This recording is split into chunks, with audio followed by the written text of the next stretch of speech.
Hello students, welcome back. तो आज हम लोग लेक्चर थर्ड वेक्टर का लेक्चर थर्ड स्टार्ट करने जा रहे हैं। ठीक है, लास्ट लेक्चर में हम लोगों ने addition and subtraction of vector देखा था, वेक्टर अलजेब्रा शुरू किया था। एंड इस लेक्चर में हम लोग रिजोल्यूशन ऑफ वेक्टर की बात करेंगे। ठीक है, कि एक वेक्टर को हम लोग किस तरीके से डिफरेंट डिफरेंट डायरेक्शन में किस तरीके से रिजॉल्व करते हैं। ठीक है, और इसी रिजोल्यूशन को हम लोग कंपोनेंट ऑफ वेक्टर्स भी बोलते हैं। तो जो इस यहाँ पे फर्स्ट पॉइंट जो है that is generally a vector can be resolve into infinite components. Generally की बात कर रहा है। ठीक है, एक वेक्टर को हम लोग इनफाइनाइट कंपोनेंट कर सकते हैं। जैसे सपोज करो हम लोगों ने पढ़ा था कुछ दिन पहले, मतलब लास्ट लेक्चर में, पॉलीगन लॉ। ठीक है, तो पॉलीगन लॉ में हम लोगों ने क्या पढ़ा था कि जैसे एक कोई वेक्टर है सपोज, मतलब कोई एक पॉलीगन है, suppose this is A vector, this is B vector, this is, ठीक है, C vector, another one is this is D vector, this is E vector. ठीक है, इस तरीके से है। तो इसका जो रिजल्टेंट आता था कुछ इस तरीके से आता था, ये रिजल्टेंट। ठीक है, अगर एक पॉलीगन बनाता था तो हम लोग क्या करते थे, टेल हेड टेल हेड, ठीक है, टेल हेड कंप्लीट करते करते और उसका जो रिजल्टेंट आता था वो रिवर्स ऑर्डर में आता था। ठीक है, मतलब फर्स्ट का टेल टेल इसका मिलता था एंड सेकंड लास्ट जो बचता था उसका हेड रिजल्टेंट के साथ मिलता था। तब हम लोग बोलते थे यहाँ पे कि जो रिजल्टेंट का जो वैल्यू है इस वेक्टर का, वो हम लोग क्या बोलते थे, A vector plus B vector plus C vector plus D vector plus C vector, इस तरीके से बात करते थे। यानी कहने का क्या मतलब है कि ये जो रिजल्टेंट, ये भी तो एक वेक्टर हुआ ना, रिजल्टेंट ये भी अपने आप में एक वेक्टर हुआ। तो इस वेक्टर को देखो यहाँ पे 5 कंपोनेंट है। यही अगर 10 साइड्स वाले हम लोग पॉलीगन बनाते हैं तो इसका 10 कंपोनेंट्स हो जाते हैं। समझ रहे हो बात, इसी रिजल्टेंट का। तो कहने का क्या मतलब कि अगर नॉर्मली अगर हम लोग एक बात करें जनरली, ठीक है, तो एक वेक्टर को हम लोग इनफाइनाइट कंपोनेंट्स में ब्रेक डाउन कर सकते हैं। डिफरेंट डिफरेंट डायरेक्शन में डिफरेंट डिफरेंट ओरिएंटेशन के हिसाब से अलग अलग उसका रिजोल्यूशन आएगा। लेकिन जनरली जो हमारे सिलेबस में नीट के हिसाब से अगर हम लोग बात करें तो हमारे सिलेबस में 2D एंड 3D, मतलब resolution of vectors in 2D है एंड 3D है। ठीक है, यही हमारा नीट का सिलेबस है। नीट सिलेबस मैं यहाँ पे लिख दे रहा हूँ। 2D कहने का क्या मतलब है कि सिर्फ 2 डायमेंशंस में, ठीक है, एक्स वाई प्लेन हो गया। ठीक है, किसी भी 2 एक्स वाई प्लेन यहाँ लिख सकते हैं। ठीक है, और 3D कहने का क्या मतलब, किसी भी स्पेस में। एंड स्पेस का डायमेंशन क्या होता है, x y and z plane से मिलकर होता है। तो हम लोग यहाँ पे जो वेक्टर का रिजोल्यूशन है पहले हम लोग 2D में पढ़ेंगे, then we will study about the resolution of vectors in 3D कैसे होता है। ठीक है, तो देखो जो फर्स्ट है टॉपिक यहाँ पे हम लोग, मतलब जो नीट का सिलेबस था, पहले ये पॉइंट याद रखना कि vector can be resolve into infinite components. तो लेकिन यहाँ पे अ वेक्टर, यहाँ पे हम लोग एक पॉइंट पहले लिख सकते हैं कि a vector in a plane, a vector in a plane, ठीक है, इन ए 2D प्लेन, यहाँ पे लिख दो, a vector in a 2D plane can be resolved into two components only, into two components only, into two components only। And उसी तरीके से अगर एक वेक्टर की बात करें, अब वेक्टर इन 3D की बात करें कि अगर कोई एक वेक्टर है उसको 3D प्लेन में अगर वो है तो उसको हम लोग मैक्सिमम जो है, तो vector in 3D can be resolved in 3 components only. ठीक है, वो कौन कौन सा, एक्स वाई जेड कैसे होगा आगे हम लोग पढ़ेंगे। पहले ये स्टेटमेंट 3 हमारे सामने आ गए। पहला स्टेटमेंट कि generally a vector can be resolve into infinite component, लेकिन सिर्फ अगर बोलेगा कि 2D प्लेन में एक वेक्टर को हम लोग सिर्फ 2 पार्ट्स या 2 कंपोनेंट कर सकते हैं। एंड उसी वेक्टर को अगर वो 3D प्लेन की अगर बात करें तो हम लोग उसको 3 कंपोनेंट में ब्रेक डाउन कर सकते हैं। ठीक है, तो अब हमारा यहाँ से सिलेबस शुरू होता है कि यहाँ पे कि 2D resolution, 2D resolution of a vector, of a vector। ठीक है, एंड इसी 2D रेजोल्यूशन को हम लोग रेक्टेंगुलर कंपोनेंट भी बोल सकते हैं कि rectangular component of a vector, rectangular components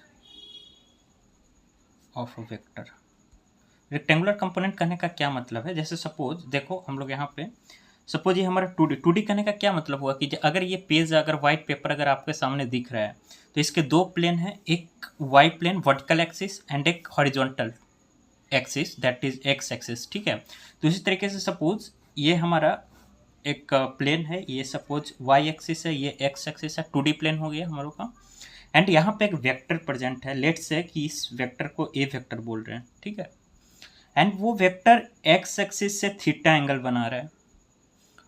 तो यहाँ पे जो इसका कंपोनेंट होता है, इसका दो कंपोनेंट होगा ना। अगर ये ए वेक्टर है तो हम लोगों ने क्या पढ़ा था कि जो भी अगर कोई एक वेक्टर रिजल्टेंट वेक्टर होता है तो हमेशा यहाँ पे अगर छोटा सा बात करें कि कोई भी मान लो सपोज ये ए वेक्टर होता है, ये बी वेक्टर होता है, तो इसका रिजल्टेंट हमेशा आर वेक्टर इसी दोनों प्लेन के बीच में होता है। उसी तरीके से अगर ये ए वेक्टर है तो इसका जो कंपोनेंट होगा, एक तो इसका परपेंडिकुलर कंपोनेंट होगा वाई एक्सिस में, उसको लेट से ए वाई बोलते हैं। एंड एक कंपोनेंट एक्स एक्सिस में होगा, उसको हम लोग ए एक्स बोलते हैं, ठीक है। एंड इस ए वेक्टर को, चूंकि ये ए वेक्टर है, इसको रिप्रेजेंट कैसे करेंगे कि इसी ए वेक्टर को हम लोग दो पार्ट में स्प्लिट कर दिए, A X plus A Y, ठीक है, A X plus A Y. And एक बात और, डायरेक्शन हम लोग लास्ट लेक्चर में यूनिट वेक्टर पढ़े थे, तो एक्स एक्सिस को हम लोग आई कैप बोलते हैं, वाई एक्सिस को हम लोग जे कैप बोलते हैं, हाँ या ना, याद दिलाना पड़ेगा क्या। कि जैसे देखो सपोज कि अगर ये हमारे पास डायरेक्शन मतलब नॉर्थ साउथ इस तरीके से था ना, this is north, this is south, this is east and this is west, तो हम लोग जो ईस्ट डायरेक्शन को आई कैप बोलते हैं, ठीक है। नॉर्थ है तो जे कैप बोलेंगे, साउथ है तो माइनस जे कैप, ठीक है। या फिर माइनस जे कैप कहने का मतलब माइनस वाई एक्सिस भी बोल सकते हैं, जे कैप कहने का मतलब प्लस एक्स, ठीक है, plus Y. And I cap कहने का मतलब plus X and minus Y, या फिर वेस्ट कहने का मतलब क्या है, माइनस आई कैप, ठीक है। इस तरीके से बात करते हैं। तो यहाँ पे अगर ए वेक्टर है, इसको जब हम लोग दो पार्ट्स में रिजॉल्व करेंगे, resolution rectangular component of A vector, ठीक है। रेक्टेंगुलर कंपोनेंट में एक वेक्टर को हम लोग ऐसा तोड़ते हैं कि एक इस मतलब दोनों जो इसका दोनों जो कंपोनेंट आएगा इस वेक्टर का, वो हमेशा एक दूसरे को परपेंडिकुलर रहेगा, ठीक है। 2D रिजोल्यूशन में हम लोग एक वेक्टर को इस तरीके से रिजॉल्व करते हैं ताकि दोनों जो कंपोनेंट है ना एक दूसरे के परपेंडिकुलर होना चाहिए।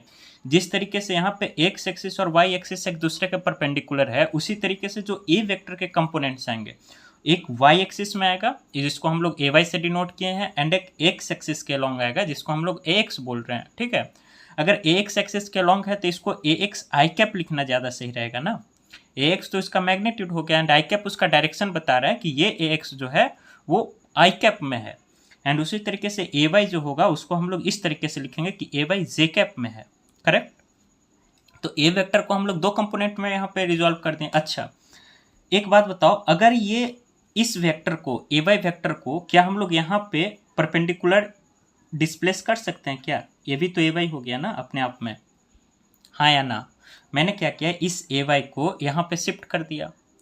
तो अब देखो गौर से कि ये तो राइट एंगल ट्रायंगल हो गया। अगर ये थीटा है, ठीक है, ये थीटा है, तो और ये पूरा ए एक्स है, यहाँ से यहाँ तक ए एक्स है, एंड ये पूरा ए वाई है, तो ये भी ए वाई है।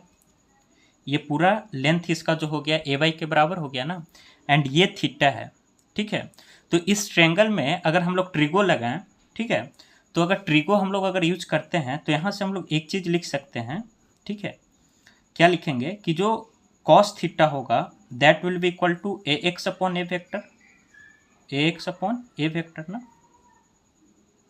तो ए एक्स को यहाँ से हम लोग क्या लिख सकते हैं कि जो ए एक्स का वैल्यू आएगा that will be equal to A X is equal to A vector into cos theta ना, इस तरीके से। हालांकि ए वेक्टर का मैग्नीट्यूड आएगा, तो ए वेक्टर का magnitude into cos theta,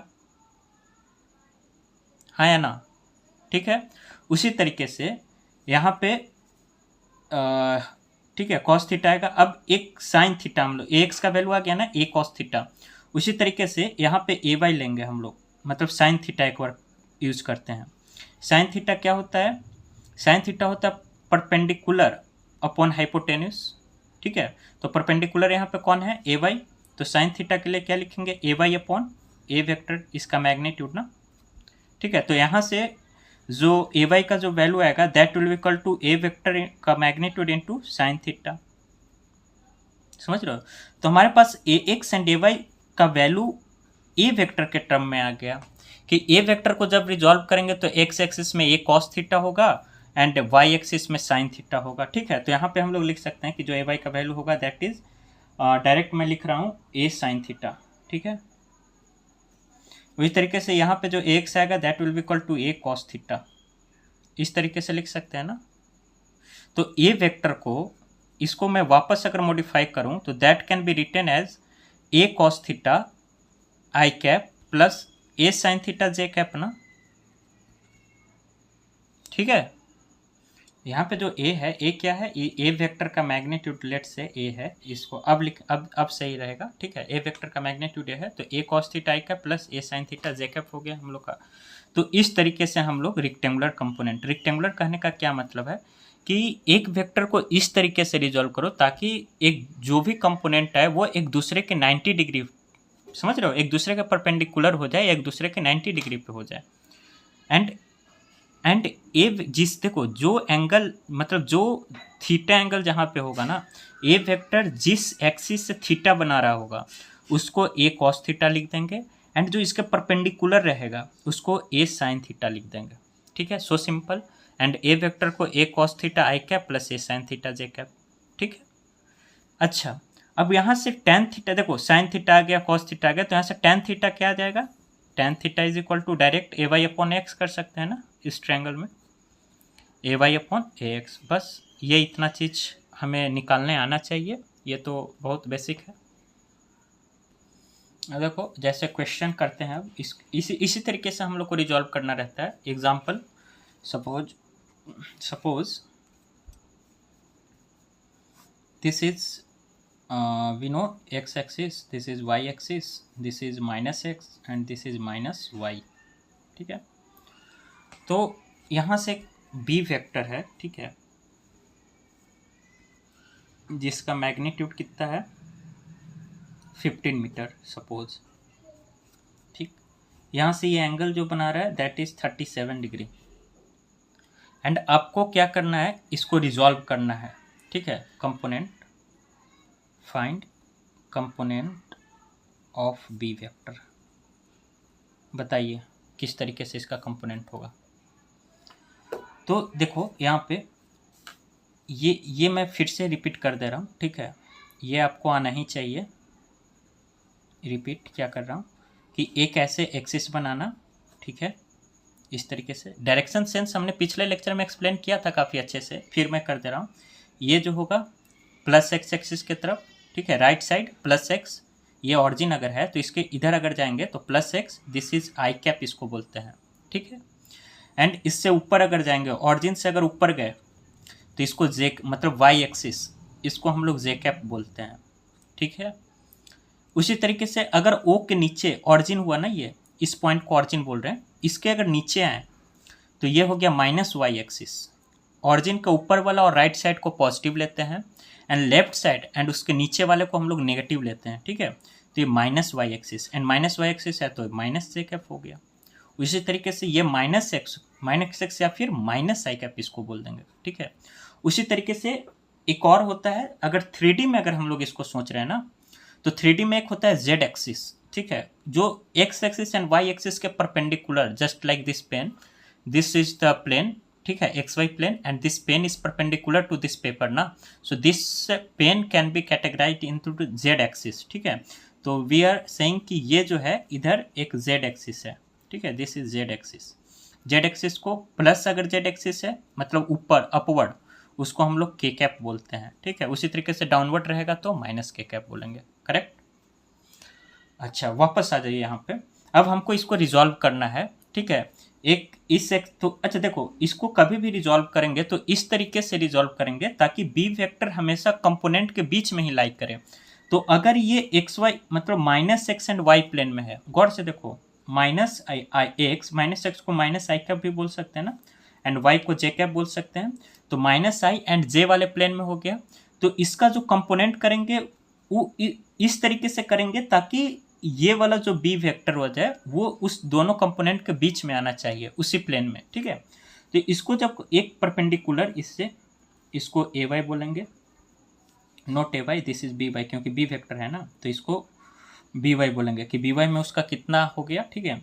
and एक बी एक्स बोलेंगे, ठीक है। एक्स मतलब बी एक्स, एक्स एक्सिस में बी का क्या कंपोनेंट आ गया, तो जो बी वेक्टर होगा उसको हम लोग कैसे लिखेंगे, B x minus I cap plus, क्योंकि माइनस एक्स एक्सिस में है, plus B Y J cap, correct.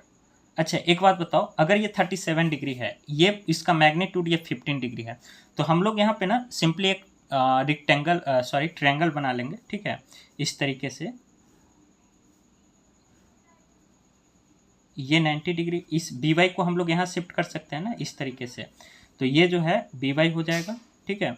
And ये 15 है, एंड ये जो एंगल यहाँ पे जो बना रहा है दैट इज 37 डिग्री ना, 37 डिग्री, ठीक है, इस तरीके से। अब डायरेक्ट इतना आप लोग सब कर लेंगे तो ये वाला जो एंगल हो जाएगा दैट विल बी 15 cos 37 ना, बी एक्स का वैल्यू जो आ जाएगा 15x, बी वाई जो आ जाएगा that will be, B Y का वैल्यू जो आ जाएगा यहाँ से that will be equal to 15 sin 37 degree, correct. कैसे आया, cos 37 डिग्री करके ऐसे निकल जाएगा, ठीक है। तो यहाँ से हम लोग डायरेक्ट लिख सकते हैं कि जो बी एक्स का जो वैल्यू आएगा यहाँ से, ठीक है, तो इसको हम यहाँ लिख रहे हैं बी वेक्टर को, that will be equal to, step by step अभी कर रहा हूँ, आगे आपको डायरेक्ट यहाँ लिखना है कि 15 है, तो अगर ये 37 डिग्री है तो 15 cos 37 डिग्री, ठीक है। वाई एक्सिस है तो 15 sin 37 डिग्री, डायरेक्ट आपको लिखना है, ठीक है। मैं यहाँ पे एक स्टेप और बढ़ा दे रहा हूँ अभी, तो that will be equal to 15 cos 37 degree minus I cap plus Y axis में कितना है, वी कैन से 15 sin 37 डिग्री, ठीक है, जे कैप हो जाएगा। तो यहाँ से एक बात बताओ, cos 37 डिग्री, ये वाला ट्रायंगल याद है ना सबको, ये 37 डिग्री है तो इसके सामने वाला 3, एंड ये 37 है और ये 90 है, तो ये ऑफकोर्स कितना होगा 53, तो ये 3 ये 4 और ये 5 होता है, ठीक है। तो cos 37 डिग्री कितना हो जाएगा 4/5, तो 15 into 4/5 minus I cap plus 15 into sine 37 कितना हो जाएगा, that will be equal to 3/5 ना, 3/5 जे कैप, करेक्ट। सो यहाँ से अगर सॉल्व करें तो this will be equal to -12 I cap and 5 3 ज़ा 15 प्लस 9 जे कैप, ठीक है। सो this will be the value, इस तरीके से हम लोग कंपोनेंट कर सकते हैं। तो लास्टली हम कह रहे हैं B vector is equal to -12 I cap plus 9 J cap, ठीक है।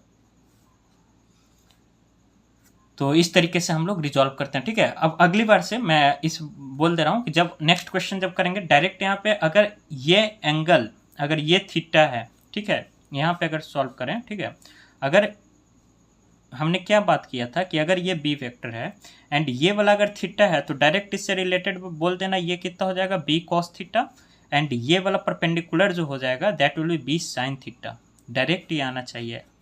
ये इतना टाइम वेस्ट नहीं हम लोग करेंगे कि पहले माइनस आई लिखे फिर एक्स लिखे फिर वाई लिखे फिर माइनस जे लिखे, इस तरीके से, ठीक है।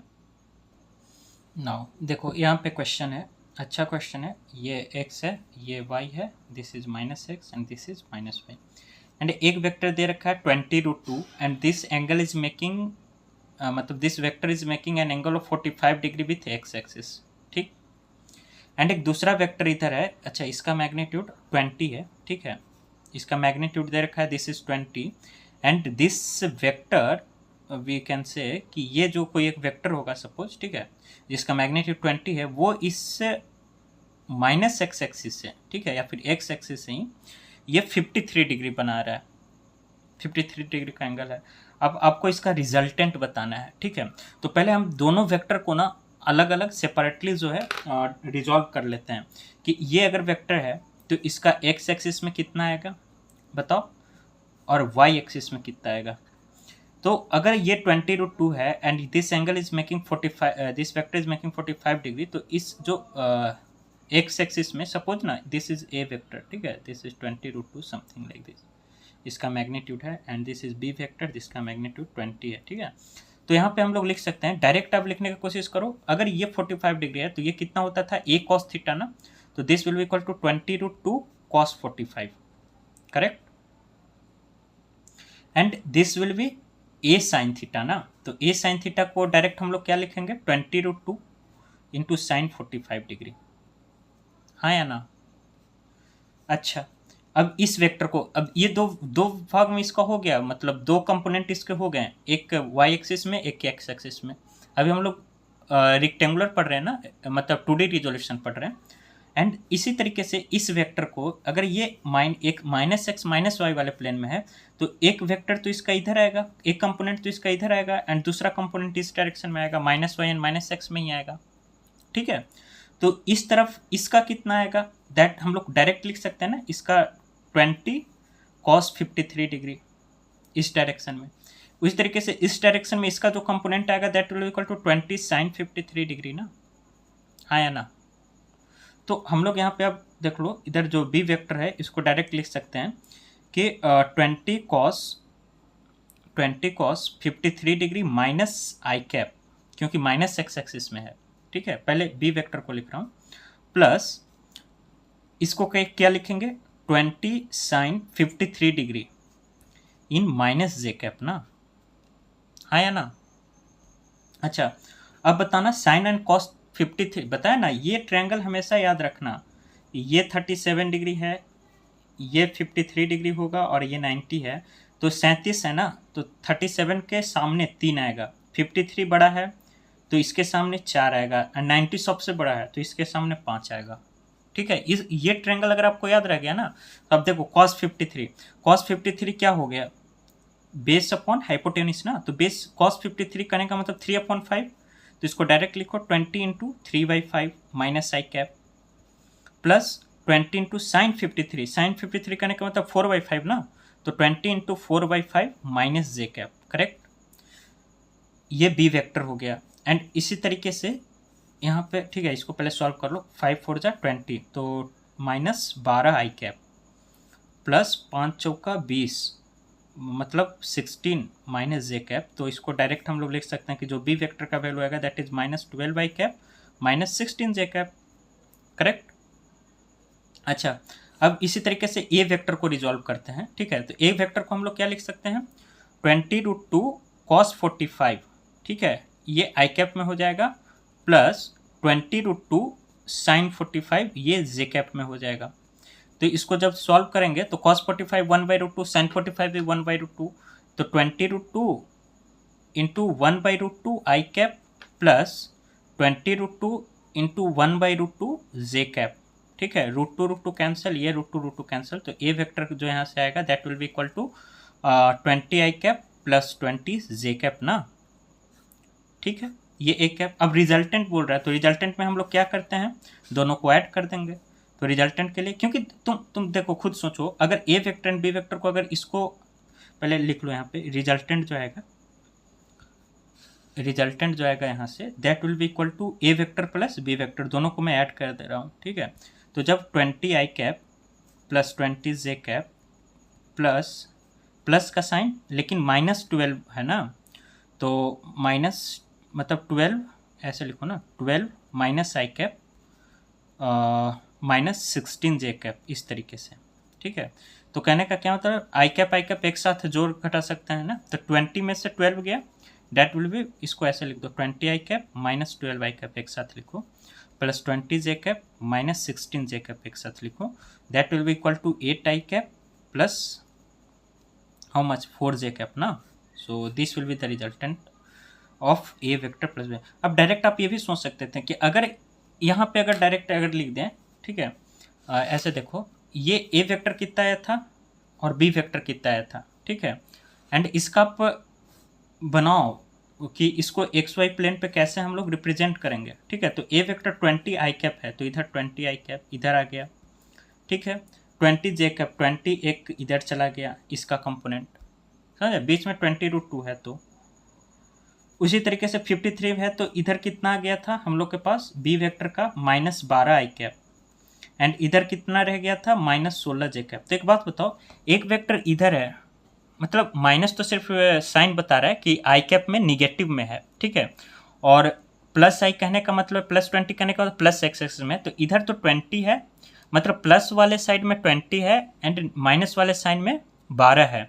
तो नेट कितना हो गया, अगर एक वेक्टर इधर प्लस एक्स में 20 है, एक वेक्टर इसमें 12 है, तो नेट इधर हो गया ना 12, मतलब दोनों को अगर खींचो, एक इधर से 20 से एक इधर 12 से, तो नेट इधर आएगा 20 - 12 that is 8 and 8 I cap वही आया भी है, एंड इधर 20 है इधर 16 है, तो नेट किधर जाएगा, ऊपर जाएगा ना, ऊपर 20 में से 16 जाएगा दैट इज 4 जे कैप में, प्लस एक्स में जाएगा ना नेट। इस तरीके से भी हम लोग सोच रहे थे, डायरेक्ट आ जाता। ठीक है, तो चलो और कुछ क्वेश्चन देखते हैं। जैसे यहाँ पे एक क्वेश्चन है कि ये कोई एक ब्लॉक रखा हुआ है, सपोज एम के जी का कोई ब्लॉक होगा, ठीक है, इस तरीके से रखा हुआ है एंड ये सरफेस है, ठीक है, दिस इज सरफेस एंड यहाँ पे एक फोर्स लग रहा है। फोर्स हम लोगों ने पढ़ा था वेक्टर क्वांटिटी होता है, एंड ये जो फोर्स है ना वो 53 डिग्री एंगल बना रहा है विद द एक्स एक्सिस। ठीक है, तो अब बताओ कि इस पे वाई एक्सिस में कितना फोर्स लग रहा होगा, एंड मतलब ये जो फोर्स का आपको बस कंपोनेंट निकालना है कि फाइंड कंपोनेंट ऑफ फोर्सेस। ठीक है, कंपोनेंट ऑफ फोर्सेस। ठीक है, सपोज ये F1 फोर्स है, ये बोल रहे हैं F1 20 न्यूटन है, एंड एक और यहाँ पे फोर्स लग रहा है, सपोज दिस इज इस तरीके से, दिस इज अगेन मतलब सपोज ये जो फोर्स है ये 20√2 है एंड दिस इज 45 डिग्री। ठीक, आपको कंपोनेंट बस निकालना है, ये F2 है। ठीक है, तो देखो पहले F1 को रिजॉल्व करना सीखो। ये F1 है, ये इधर से 20 न्यूटन का फोर्स है, तो हम लोग इसका कंपोनेंट इस तरीके से लेते हैं ताकि ये जो फोर्स है ना, मेन जो फोर्स है ये बीच में आ जाए, तो इसका एक तो इसी डायरेक्शन में रहेगा कंपोनेंट एंड एक इस डायरेक्शन में रहेगा, तभी तो ये बीच में आएगा।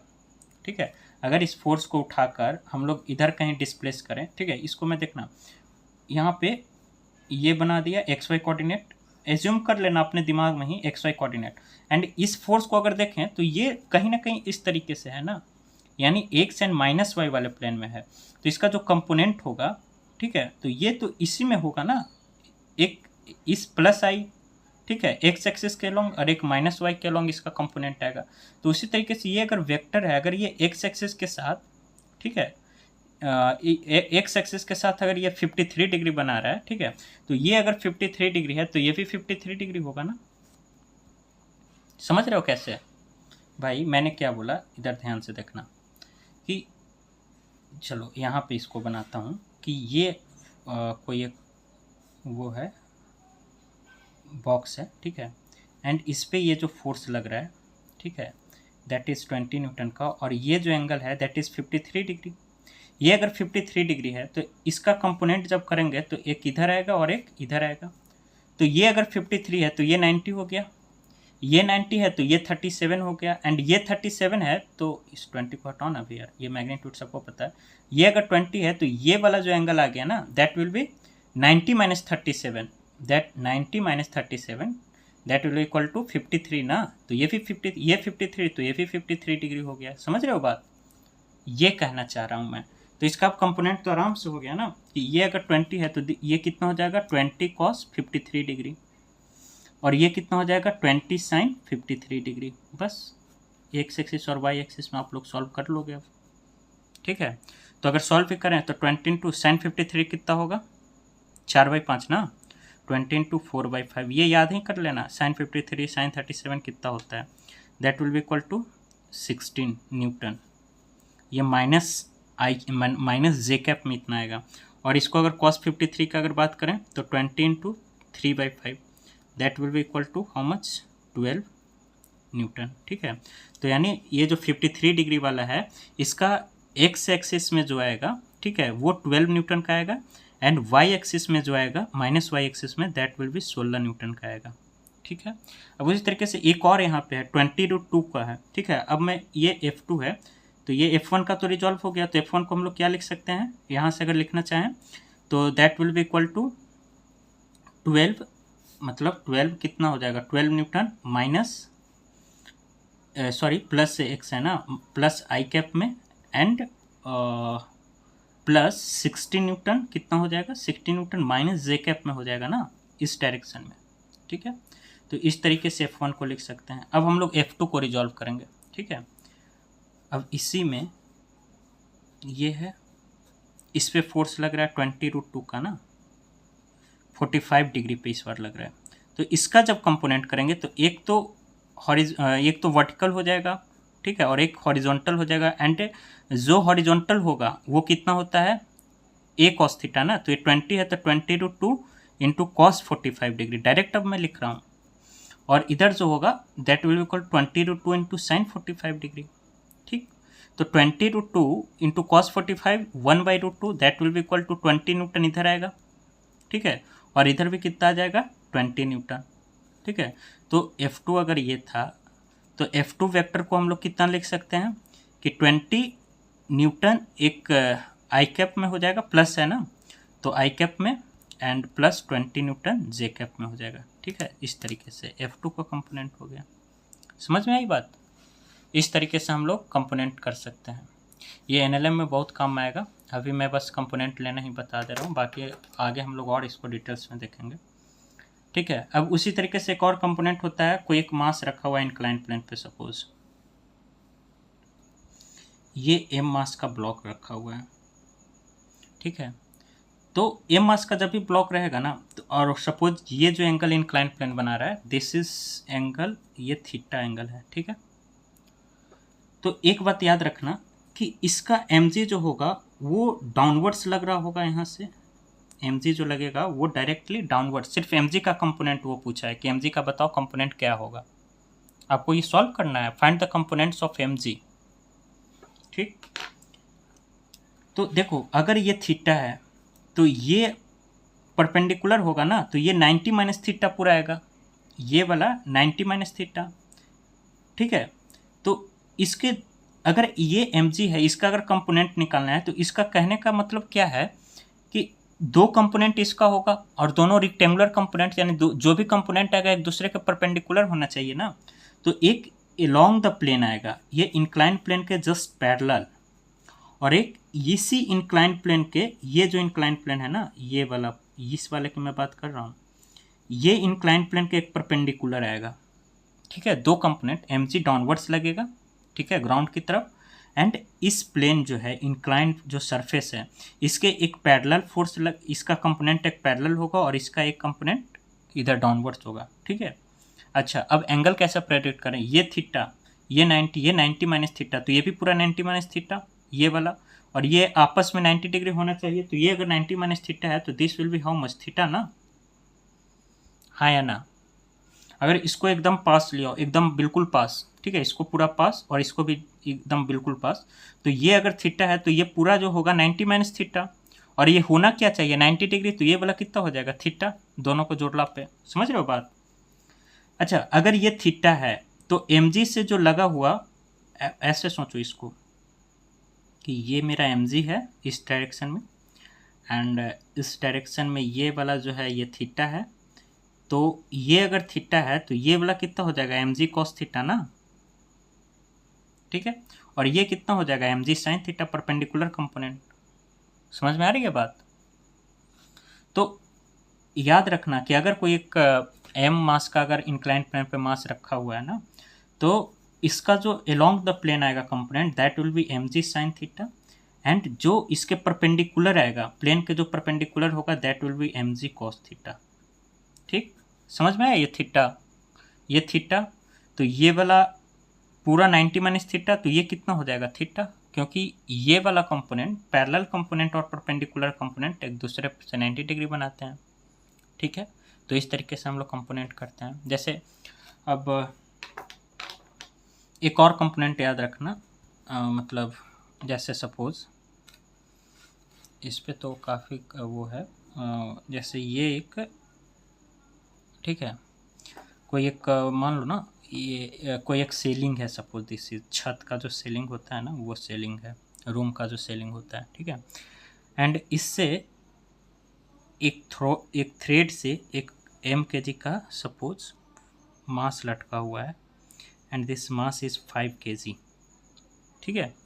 और एक फोर्स इधर से लग रहा है F, और इधर से लगेगा, मान लो ये m है, ठीक है, m kg, ठीक है, m kg का कोई एक मास है, ठीक है, m kg का कोई मास है, इधर एक फोर्स लग रहा है, तो इधर कितना लग रहा होगा mg, और इस वाले से ये एंगल थीटा है, ठीक है, ठीक है, थीटा है। तो और ये भी दिया हुआ है कि ये वाला जो है, ठीक है, ऐसे हम लोग एनएलएम में पढ़ेंगे कि इसको टेंशन बोलते हैं। जो थ्रेड जो होता है ना टेंशन, वो पुलिंग नेचर का होता है, हमेशा अवे फ्रॉम द पॉइंट जाता है, तो ये टेंशन है, इस ये फोर्सिंग है एक। तो इस m वाले मास पे 3 फोर्स लग रहे हैं, mg, f एंड t आपको, और बॉडी इज इन इक्विलिब्रियम, ठीक है, body is in equilibrium. Equilibrium मतलब समझ रहे हो, जस्ट के तस है, ना हिल रहा है ना डोल रहा है, जस्ट ऐसे कैसे रखा हुआ है, मतलब तीनों फोर्स बैलेंस्ड है। तो आपको ना कंपोनेंट बताना है, ठीक है, टेंशन का कंपोनेंट क्या होगा। और तो देखो कैसे करेंगे, सपोज ये थीटा है ना, तो ये टेंशन का कंपोनेंट कुछ, ये अगर टेंशन है तो ऑब्वियस सी बात है कि एक तो इसका कंपोनेंट इधर कहीं होगा और एक कंपोनेंट कहीं इधर होगा, तभी तो टेंशन बीच में आएगा, ठीक है। और ये अगर थीटा है तो ये भी थीटा होगा अल्टरनेट एंगल से, क्योंकि ये अगर थीटा है और ये अगर 90 डिग्री है तो ये 90 माइनस थीटा, और ये पूरा थीटा होना चाहिए, तो ये 90 माइनस थीटा, तो ये कितना बच जाएगा, थीटा ना। अच्छा, अगर ये थीटा है और ये टेंशन है तो ये कितना हो जाएगा, टी कॉस थीटा, और ये वाला जो थीटा से परपेंडिकुलर है that will be equal to T sine theta. अगर बॉडी अगर इक्विलिब्रियम में है ना, ये हम लोग एनएलएम में बात करेंगे, लेकिन जो लोग पढ़ चुके हैं और जो लोग नहीं पढ़े वो भी ध्यान से सुन लो कि अगर बॉडी इक्विलिब्रियम में है तो जितना फोर्स एक्स एक्सिस के लॉन्ग लग रहा होगा, यानी ये वाला फोर्स इस वाले फोर्स को बैलेंस कर रहा होगा। अरे ये अगर ना इधर जा रहा है ना इधर जा रहा है, इसका कहने का क्या मतलब हुआ कि जो भी फोर्स होगा इधर से जितना फोर्स लग रहा होगा वही फोर्स इधर से भी लग रहा होगा। तो पहला जो कंडीशन हम लोग बना सकते हैं यहाँ से कि जो टी साइन थीटा होगा that will be equal to F, and उसी तरीके से जो वर्टिकल फोर्स होगा वो भी बैलेंस हो रहा होगा, तो जो टी कॉस थीटा होगा that will be equal to M G ना, ठीक है। ये दोनों इक्वेशन बन गया। अब यहाँ से देखो बहुत अच्छे अच्छे रिजल्ट बता रहा हूँ। अगर T sine theta T cos theta, तो यहाँ से आप इक्वेशन 1 को आप इक्वेशन 2 से डिवाइड मार दो, ठीक है। जब डिवाइड करोगे तो टी टी कैंसिल हो जाएगा ना, देखो इसको डिवाइड मार रहा हूँ, ये T T cancel, sine theta upon cos theta कितना हो जाएगा, tan theta, and tan theta का वैल्यू जो आएगा एफ अपॉन एम जी आएगा, समझ रहे हो। अब पूछ सकता है वो कि ये जो थीटा है इसका क्या वैल्यू होगा, तो यहाँ से tan theta F is equal to M G, जो थीटा का वैल्यू आ जाएगा that will be equal to tan inverse F upon M G, ठीक है। इस तरीके से अब बोल देगा टेंशन का क्या वैल्यू होगा in the terms of F and M G, तो वो कैसे निकालोगे, ठीक है। तो उसके लिए देखो कैसे करेंगे, ये टी साइन थीटा एफ आया ना और T cos theta M G आया ना हम लोग को। अब क्या करो कि ये इसको स्क्वायर कर दो, मतलब इक्वेशन फर्स्ट को भी स्क्वायर कर दो, इक्वेशन सेकंड को भी स्क्वायर कर दो। तो फर्स्ट को जब स्क्वायर करेंगे तो T square sine square theta हो जाएगा is equal to F square ना, फर्स्ट इक्वेशन, दोनों तरफ स्क्वायर कर सकते हैं। इसी तरीके से इक्वेशन सेकंड को भी स्क्वायर कर दो, that will equal to T square cos square theta is equal to M G square ना, ये सेकंड वाला भी हो गया।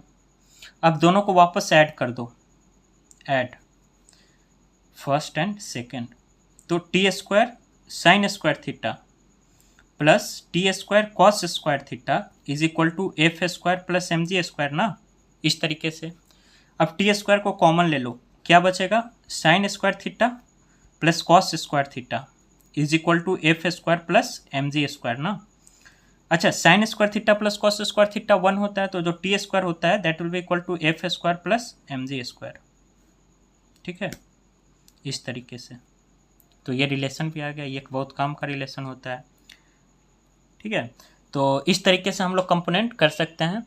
एंड यहाँ पे हमारा रिजोल्यूशन ऑफ वेक्टर का जो था 2D वाले में, मतलब resolution of vector in 2D खत्म होता है। अब आगे हम लोग शुरू करेंगे resolution of vector in 3D। अब देखो नेक्स्ट जो टॉपिक है resolution of vector in 3D, ठीक है। इसका भी हम लोग रेक्टेंगुलर कंपोनेंटिंग करेंगे, ठीक है। रेक्टेंगुलर जो हमारे सिलेबस में है that is rectangular components. Rectangular components करने का क्या मतलब है कि देखो अगर 3D में है तो पहला कहने का मतलब है कि ये इसका हमेशा तीन कंपोनेंट होगा ना, और तीनों जो कंपोनेंट होगा that will be perpendicular to each other. जैसे सपोज कैसे होगा परपेंडिकुलर टू ईच अदर, ये हमारा एक्स एक्सिस हुआ, ये एक्स एक्सिस हुआ, ये वाई एक्सिस हुआ, ठीक है, एंड इससे परपेंडिकुलर एक और जेड एक्सिस हुआ ऑर्थोगोनल, समझ रहे हो ना, ये सब एक दूसरे से 90 डिग्री पे है, ठीक। अब इसी में एक वेक्टर प्रेजेंट है यहाँ पे, सपोज एक्स वाई प्लेन में ऐसे लाई कर रहा है, that is R vector, and आपको आर वेक्टर को 3D में रिजॉल्व करना है, ठीक है। तो अगर आर वेक्टर को अगर 3D में रिजॉल्व करना है तो पहले तो हमें इसको एक शेप देना होगा 3D टाइप का, ठीक है। जैसे सपोज ये अगर इस तरीके से अगर इसको पैक कर दें, ये तो एक्स वाई प्लेन हो गया, एक्स वाई प्लेन में इस तरीके से पैक कर दिए, ठीक है। एंड फिर हम लोग क्या कर रहे हैं, एंड इसका एक कंपोनेंट ना इधर जेड एक्सिस में भी आना चाहिए, तो इसको कुछ इस तरीके से एक 3D we are trying to confined it in a 3D shape, ठीक है। जस्ट समझाने के लिए, ज़्यादा डरना नहीं है डायग्राम देखकर। तो ये एक क्यूब या क्यूबैड शेप का बन जाएगा इस तरीके से, ठीक है। और ये जो यहाँ से यहाँ तक है ना, ये पूरा आर वेक्टर है, ठीक।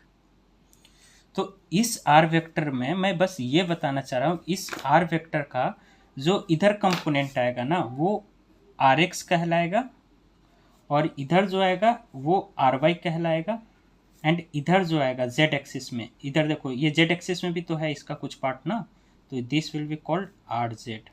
तो यहाँ से हम लोग लिख सकते हैं कि जो आर वेक्टर होगा that will be equal to R X I cap plus R Y J cap plus R Z K cap, positive Z axis में है, ठीक है। आर वेक्टर को हम लोग इतना तो लिख सकते हैं ना अगर 3D में है तो।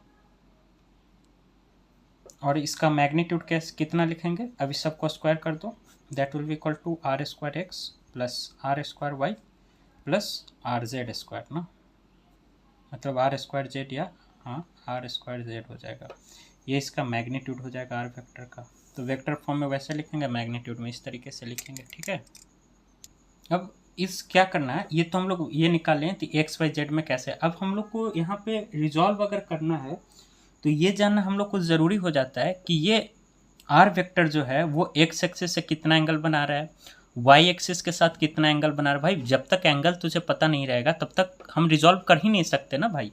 जैसे सपोज ये यही आर वेक्टर है, ठीक है, इस आर वेक्टर को ये एक्स एक्सिस, ये वाई एक्सिस एंड ये अगर जेड एक्सिस है, ठीक, और यहाँ पे अगर आर वेक्टर है, suppose this is R vector, ठीक है, एंड इस एक्सिस से सपोज वी आर सेइंग कि एक्स एक्सिस के साथ वो अल्फा बना रहा है एंड वाई एक्सिस के साथ वो बीटा एंगल बना रहा होगा कुछ, एंड यही जो है वो इस जेड एक्सिस के साथ ये गामा एंगल बना रहा है, अल्फा बीटा गामा, ठीक है। मैं यहाँ लिख दे रहा हूँ कि अल्फा जो है एंगल विथ एक्स एक्सिस,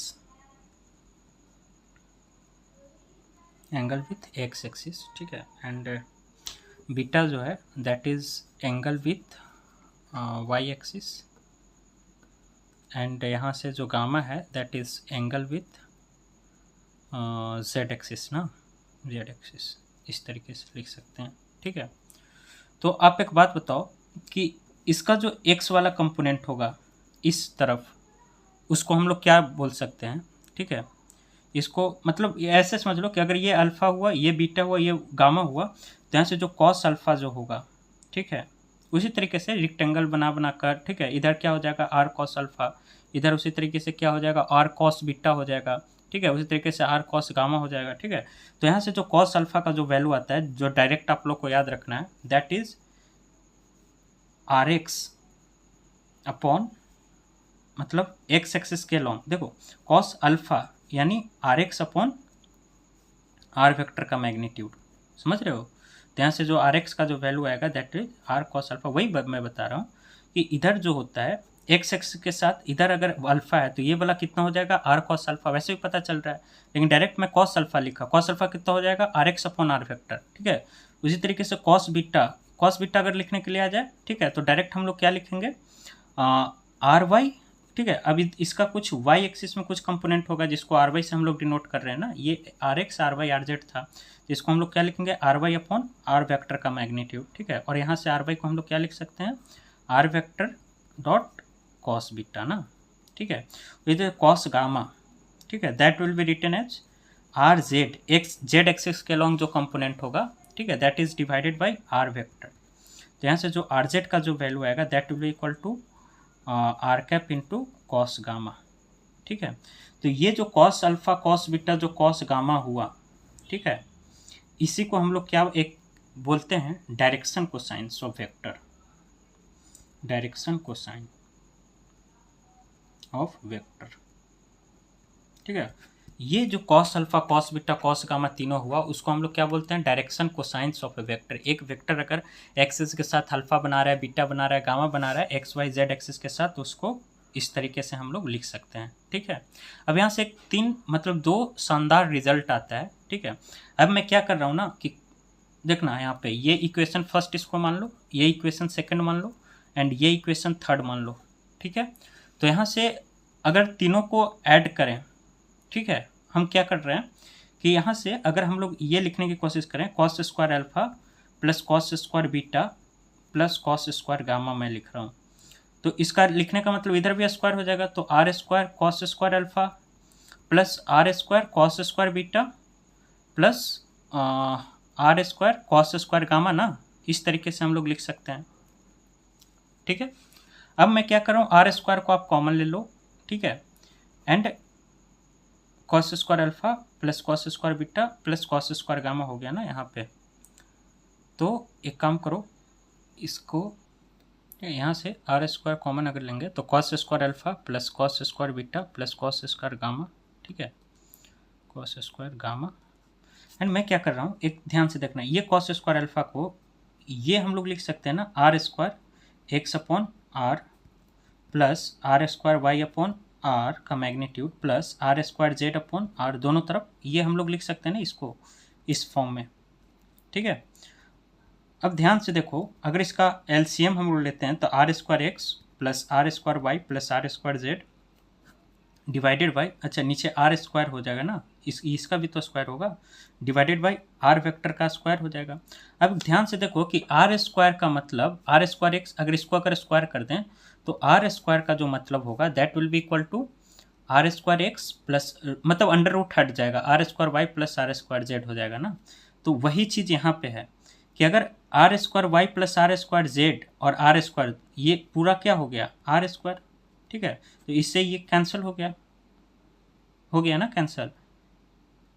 ये इधर एक सेकंड और मैं इधर एक्सप्लेन कर देता हूँ फिर से, ठीक है। हम लोग के पास जो वैल्यू आया था, ठीक है, उधर ज़्यादा वो हो गया था, मैं इधर साफ से लिख रहा हूँ, ठीक है। कॉस अल्फा का जो वैल्यू था r x upon are vector था ना, आर वेक्टर का मैग्नीट्यूड, ठीक है। कॉस बीटा क्या था, that will be equal to r Y upon are vector, ठीक है। उसी तरीके से जो कॉस गामा था that will be equal to r z upon are vector ना, इस तरीके से था, ठीक है। एंड मैं क्या बोल रहा हूँ कि अगर cos square alpha plus cos square beta, ठीक है, प्लस कॉस स्क्वायर गामा किया जाए तो इसका वैल्यू क्या आएगा, ठीक है। मैं क्या कर रहा हूँ, कॉस स्क्वायर अल्फा को इसको ऐसे लिखो, r square x upon r square इसको लिख सकते हैं, plus are square Y upon r square लिख सकते हैं ना, प्लस कॉस स्क्वायर गामा को r square Z upon r square लिख सकते हैं। अब हम लोगों ने पीछे देखा था कि जो आर वेक्टर होगा उसको हम लोग under root of r square x plus are square Y plus are square z पढ़े थे ना, अभी ये पढ़ा था। तो यहाँ से जो आर वेक्टर का स्क्वायर जो होगा that will be equal to are square x plus are square Y plus are square z ना, ये हो गया हम लोग का, ठीक है।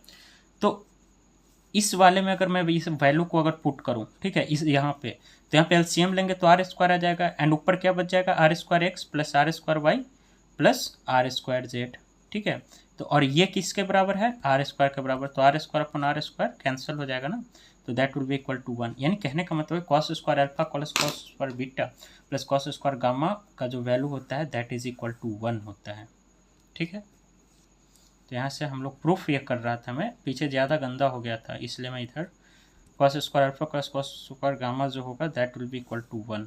ठीक है, इस तरीके से ये याद रखना डायरेक्शन कोसाइन, काफ़ी इंपॉर्टेंट रिजल्ट है। ठीक है, ये कॉस स्क्वायर, अच्छा एक बात बताओ कि sine square alpha plus cos square alpha is equal to 1 होता है ना, तो कॉस स्क्वायर अल्फा को 1 माइनस साइन स्क्वायर अल्फा लिख सकते हैं। उसी तरीके से कॉस स्क्वायर बीटा को 1 माइनस साइन स्क्वायर बीटा लिख सकते हैं। उसी तरीके से कॉस स्क्वायर गामा को 1 माइनस साइन स्क्वायर गामा लिख सकते हैं ना, दैट इज इक्वल टू 1। तो यहाँ से जो वैल्यू आएगा 3 minus sine square alpha plus sine 3 minus sine square alpha plus sine square beta plus sine square gamma that is equal to 1 ना। तो यहाँ से जो इसको इधर भेज दो, ये अच्छा माइनस हमने कॉमन लिया है, इसको ऐसे ब्रैकेट में रखो। तो यहाँ से जो sine square alpha plus sine square beta plus sine square gamma का जो वैल्यू आएगा that is going to be 1 minus 3 that is 2 ना। ये याद रखना, दो रिजल्ट हमारे काफ़ी काम का है। अगर कॉस स्क्वायर अल्फा डायरेक्शन को साइन पूछे तो 1 आएगा, and sign square alpha plus sine square beta plus sine square gamma का वैल्यू 2 आएगा। ठीक है, एनी प्रॉब्लम? जैसा क्वेश्चन एक है, find direction cosine, find direction cosines,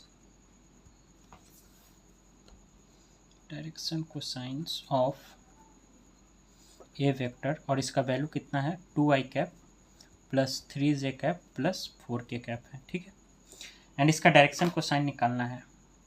तो पहले तो डायरेक्शन कोसाइन कहने का क्या मतलब है कि cos alpha cos beta and क्योंकि आई जे के कैप तीनों डायरेक्शन में है ना, 3D कंपोनेंट है इसका, तो cos alpha cos beta and cos gamma तीनों का वैल्यू पूछ रहा है कितना होगा।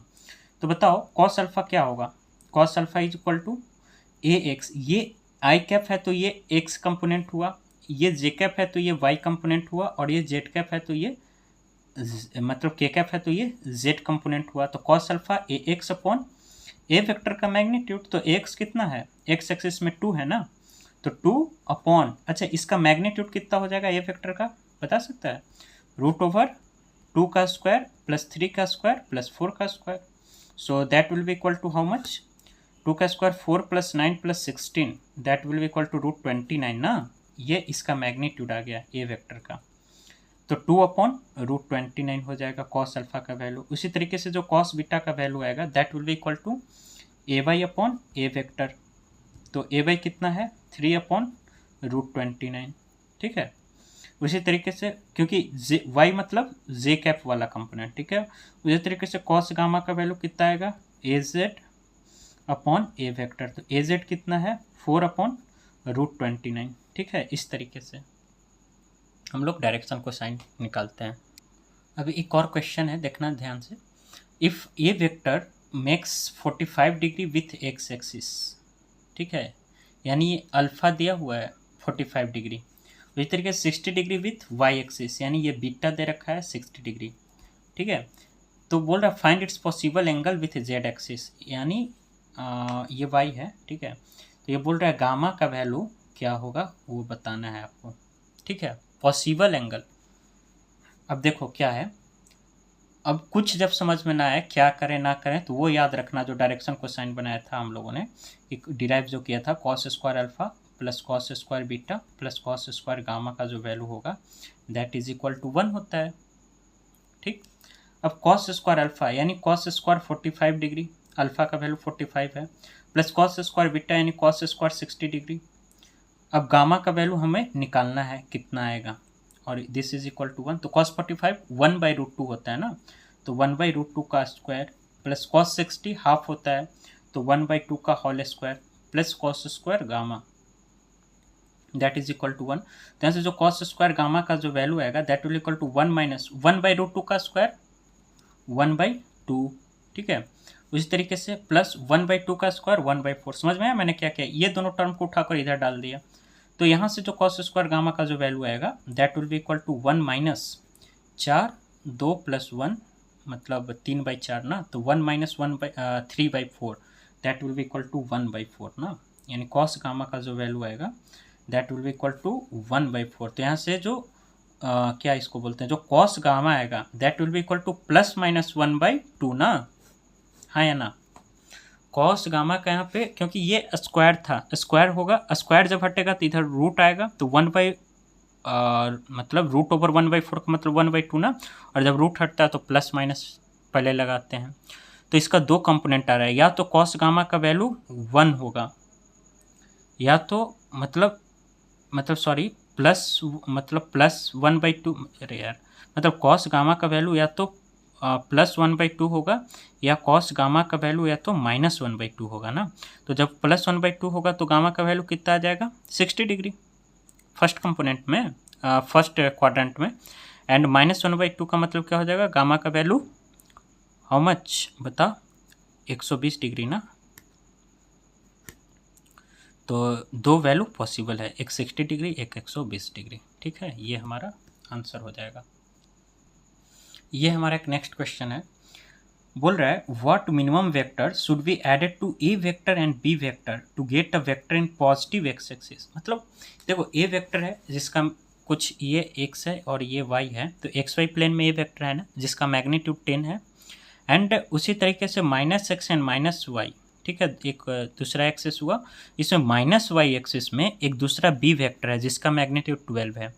अब बोल रहा है कि पहले तो ए वेक्टर एंड बी वेक्टर, मतलब कहने का मतलब ए वेक्टर एंड बी वेक्टर को जब आप ऐड करोगे या फिर जब इसका रिजल्टेंट निकालोगे, ठीक है, रिजल्टेंट निकालने के लिए बोलते हैं या ऐड करने के लिए बोलते हैं, तो जब हम इसका रिजल्टेंट निकालेंगे या जब इसको ऐड करेंगे तब बोल रहा है कि कौन सा ऐसा वेक्टर और उसमें ऐड करें ताकि सिर्फ और सिर्फ जो रिजल्टेंट बचे वो एक्स एक्सिस की तरफ बचे, यानी जो नेट होना चाहिए वो एक्स एक्सिस की तरफ बचना चाहिए। तो पहले तो ये तो देखना है कि ए वेक्टर एंड बी वेक्टर जोड़ने पर आता क्या है, उस हिसाब से फिर हम लोग एडिशन या सब्ट्रैक्शन कर लेंगे। ठीक है, तो बता दो अगर ये 53 डिग्री है, ये 10 है, तो ये वाला वैल्यू कितना हो जाएगा, 10 cos 53 ना, that will be equal to 10 into and cos 53, तो cos 53 का वैल्यू 3/5 ना, cos 53 3/5, ठीक है, that will be equal to 6 newton, इधर 6 आएगा एंड इधर 6 है, तो इधर कितना आ जाएगा 10 sin 53 ना, 10 sin 53 and this will be equal to 10 into 4/5 ना, तो that will be equal to 8, this is 8 newton नहीं आएगा, सिर्फ ए वेक्टर है। ठीक है, तो वाई एक्सिस के लॉन्ग 8 आया एंड एक्स एक्सिस के लॉन्ग इधर 6 आया। ठीक है, तो ए वेक्टर को हम लोग मतलब इधर 8, वाई एक्सिस में इधर 8 और इधर 6 आया, तो ऐसे लिखो ए वेक्टर को 8 j cap plus 8 j cap plus 6 i cap, इस तरीके से लिख सकते हैं। और बी वेक्टर को क्या लिख सकते हैं, 12 मतलब 12 माइनस जे कैप, 12 तो मैग्नीट्यूड हो गया और माइनस वाई एक्सिस में है, तो इसलिए इसको क्या लिखें, माइनस जे कैप। ठीक है, तो एक बात बताओ, देखो ऐसे तो सिंपल अगर सोचो कि इधर 6 है और इधर 8 है और नीचे, मतलब एक फोर्स इधर लग रहा है 6 न्यूटन का, सपोज फोर्स से ज़्यादा समझ में आता है कि एक ऑब्जेक्ट मान लो कि सेंटर पे रखा हुआ है, इधर से 6 न्यूटन का फोर्स लग रहा है, ऊपर से 8 न्यूटन का और नीचे से कोई 12 न्यूटन का फोर्स खींच रहा है। तो बोल रहा है कि ऐसा क्या ऐड करें कि सिर्फ और सिर्फ ये जो है ना ऑब्जेक्ट, सिर्फ ये 6 न्यूटन ही बचे, सिर्फ एक्स एक्सिस वाला बचे, बाकी ये दोनों कैंसिल हो जाए। तो ये दोनों कैंसिल करने का क्या तरीका है कि अगर ये 8 है और ये अगर 12 है तो 8 में 4 जोड़ दो, हाँ या ना, 8 में 4 जोड़ दो, 12 कैंसिल हो जाएगा। ठीक है, डायरेक्ट सिंपल। तो इसी तरीके से ए वेक्टर प्लस बी वेक्टर अगर हम लोग निकालेंगे तो इसका रिजल्टेंट कितना हो जाएगा कि 6 i cap plus 8 j cap, ये वेक्टर हो गया, एंड माइनस 12 जे कैप ना, तो this will be equal to 6 cap minus 4 J cap, ये रिजल्टेंट आ गया a vector plus B vector का।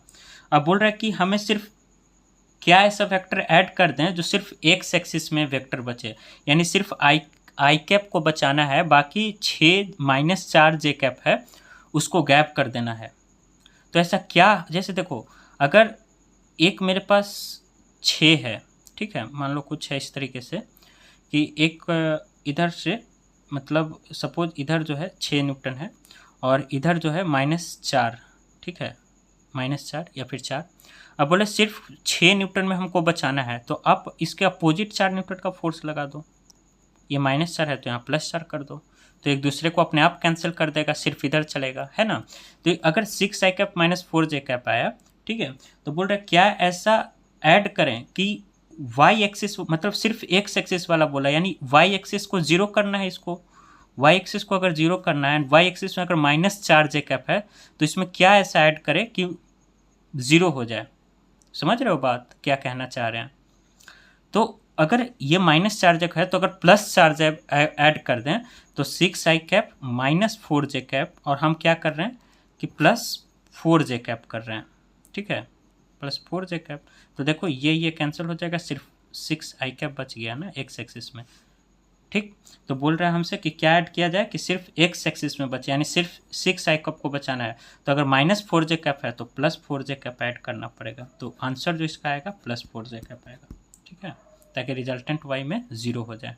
तो अगर 4j ऐड कर देंगे तो रिजल्टेंट y एक्सिस में अपने आप 0 हो जाएगा। तो ये हमारा रिजोल्यूशन ऑफ वेक्टर था। यहाँ पे हमारा रिजोल्यूशन ऑफ वेक्टर कंप्लीट होता है। नेक्स्ट वीडियो में हम लोग बात करेंगे यूनिट वेक्टर एंड फिर उसके बाद dot product and cross product. ठीक है, सो पढ़ते रहिए एंड ऑल द बेस्ट।